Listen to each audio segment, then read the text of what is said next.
జనసేన స్వరం మారుతుందా? క్రమంగా తన మిత్రపక్షం మీద దూకుడు పెంచుతుందా? ముందు రోజు పవన్ కళ్యాణ్, రెండో రోజు నాదెండ్ల మనోహర్. ఇంతకీ మనోహర్ ఏమన్నారో విందాం. మనోహర్ గారు, శాండ్ గురించి ఎవరు మాట్లాడలేదు సార్, ఎస్పీలు కానీ కలెక్టర్లు కానీ. అన్నీ మాట్లాడతారు. అంటే వాస్తవం ఏంటంటే మీరు ఏ విధంగా ప్లాన్ చేశారో క్షేత్రస్థాయిలో this no shortage or supply of sand గురించి ఇష్యూ లేదు సార్. కానీ ఎక్కడికక్కడ ఇప్పటికీ కూడా వీళ్ళు గ్రూప్స్గా ఫామ్ అయిపోయి ప్రైస్ కంట్రోల్ వాళ్ళ చేతిలో పెట్టుకుని ఖచ్చితంగా ఇబ్బంది పెడుతున్నారు సార్.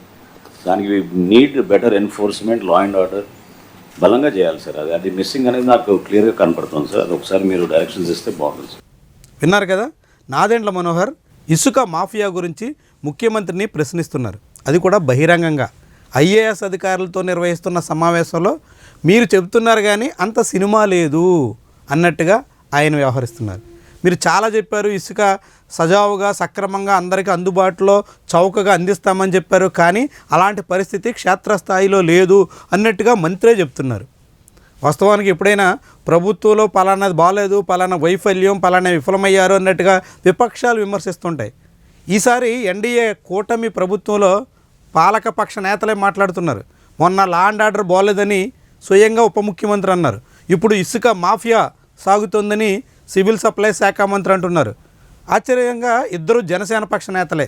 జనసేన పార్టీ నేతలు ప్రభుత్వంలో వైఫల్యాల్ని ఎత్తి చూపుతున్నారు. అంటే ఒకవైపు అధికారం పంచుకుంటూనే రెండో వైపు విపక్షంలా మాట్లాడే ప్రయత్నం చేస్తున్నారా?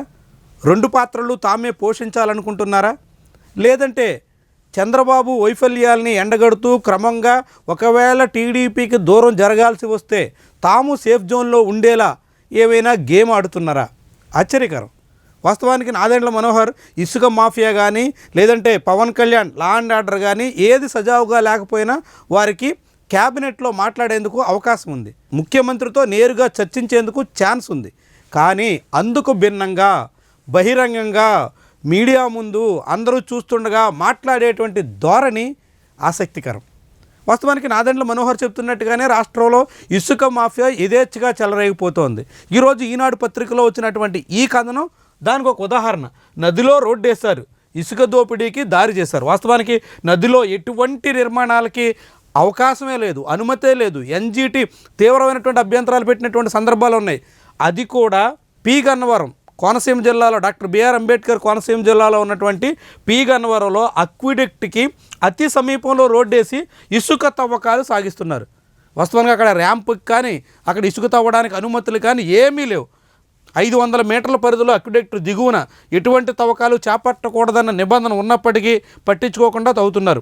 ఇసుక మట్టి మద్యానికి సంబంధించి అక్రమాలు జరిగితే ఊరుకునేది లేదని ముఖ్యమంత్రి ఒకవైపు చెబుతుంటే రెండో వైపు అందుకు భిన్నంగా పరిస్థితులు ఉన్నాయి అంటూ ఈనాడు పత్రికలో ఈరోజు బ్యానర్ ఐటమ్గా ఇచ్చింది. దీన్నే నాదెండ్ల మనోహర్ కూడా ప్రస్తావించారు.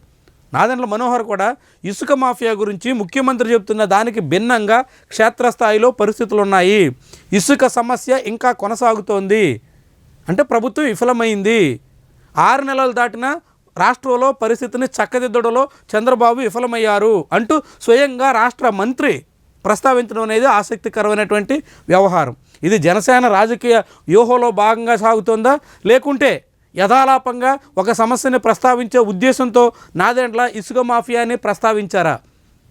కీలకమైనటువంటి వ్యవహారం. ఇప్పటికే నాదెండ్ల మనోహర్ మీద రేషన్ మాఫియా విషయంలో అనేక ఆరోపణలు ఉన్నాయి. స్వయంగా మంత్రే తానే సీజ్ చేసినటువంటి బియ్యానికి తానే అనుమతించారు, అనుమతి ఇవ్వడం కోసం ఆయన పెద్ద మొత్తంలో ముడుపులు తీసుకున్నారు అంటూ కథనాలు వచ్చాయి. ఒకవైపు రేషన్ మాఫియా గురించి పవన్ కళ్యాణ్ ప్రస్తావిస్తుంటే రెండో వైపు ఇసుక మాఫియా గురించి నాదెండ్ల మనోహర్ ప్రస్తావించడం అనేది కీలకమైనటువంటి ఆసక్తిగా గమనించాల్సినటువంటి అంశం.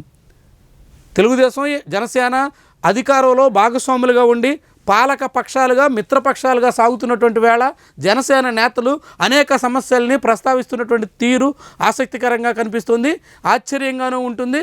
ఇది ఎక్కడి వరకు దారి తీస్తుందన్నది కీలకమైనటువంటి విషయం. వీడియో నచ్చితే లైక్ చేయండి, కామెంట్ రాయండి, షేర్ చేసి సబ్స్క్రైబ్ కూడా చేయండి. Thank you for watching.